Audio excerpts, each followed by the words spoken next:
In the previous video, we explored the metaphor of the Garden of Eden as the moment humanity entered duality, the moment we began to see reality in opposites, good and evil, self and the other.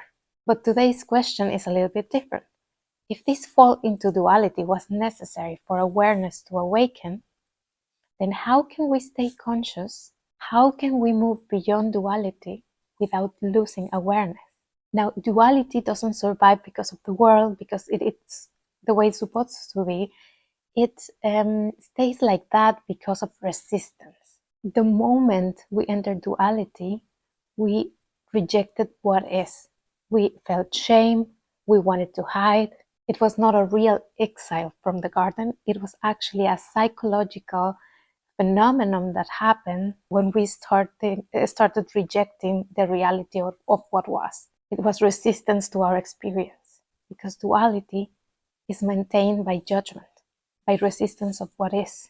Now, once experience is divided into right or wrong, the mind enters conflict, and conflict creates separation.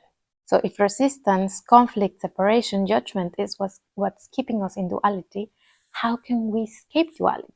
And here's where the work of Dr. David Hawkins comes into play, and it is very important for this concept. Because in his books, Power versus Force or Map of Consciousness, he explains that enlightenment, that self-realization is not something you look for. It is something that happens when you stop resisting, when you release resistance, when you release tension, and then you automatically expand your awareness and live into higher states of consciousness. So the key thing is to let go. And let go means accepting things as they are. It is to allow experience to be the way it is, without trying to fix it, justify it, end it.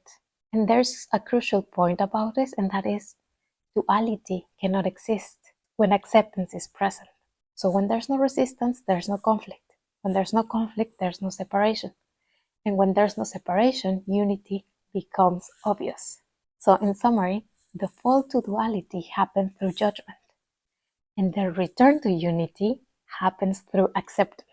So the gate back to the garden is not by suffering, it is by accepting what is.